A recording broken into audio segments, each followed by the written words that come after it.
Just ordinary average guys. I have a beautiful curbside story that I will be telling my kids for sure, without a doubt. Maybe just have them listen to the podcast. They could subscribe on iTunes. They could follow us on Instagram, Facebook, Twitter.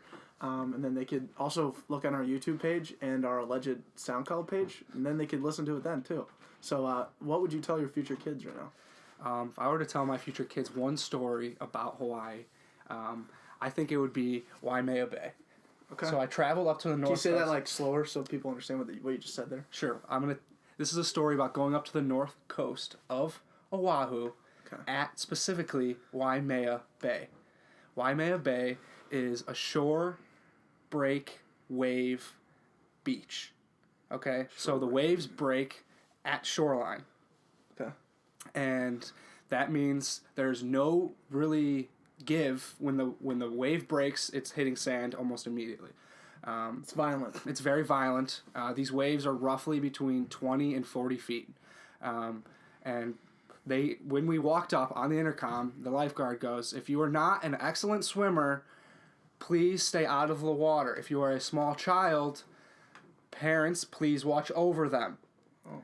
If you see people in the water, they are probably locals and they understand the tides and the currents and the rifts of the waves." Wow. And we're like, "Oh, sweet, yeah. And then we see everyone out there. There's like 40 people in the water, and they're just having a blast, smiles on their face, getting smushed by these 20 to 40 foot waves. And we're like, there's 20 of us. We all just immediately drop our stuff and sprint in there.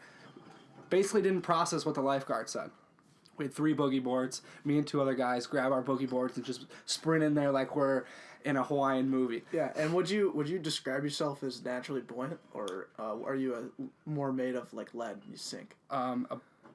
Below average. Below average. Yeah. Okay. I can tread. I can get the job done, but I'm not gonna. My survival skills are basics. Okay. Okay. Right on. So, but I do understand body surfing. I understand when you're supposed to start kicking, when you're supposed to catch the wave and go in. But these are not. That's a non-shore break wave. That's where my head's at. Okay. So I'm thinking I can catch the wave and ride it in all the way in and then run back out. Yeah. So I see the first big wave and I'm like, this is money, this is mine. And the 2 other guys are like, let's do it. And we start kicking, the locals scream, kick, kick, kick. And I'm kicking as fast as I can. And boom, I get to the top of that wave. And I'm literally on top of everyone, 30 feet in the air. Right. And I can see the whole beach. People are looking up at us with like big eyes. And then wave breaks. I go literally vertical, perpendicular with the ground, and my head goes straight into the sand. Feet go over the top. I scorpion myself. Boogie board was wrapped around my wrist with the string, rips off, and then I get up. My back is like, I think I'm paralyzed. My feet start working, and I'm like looking for the boogie board. Grab the boogie board, turn around, another wave.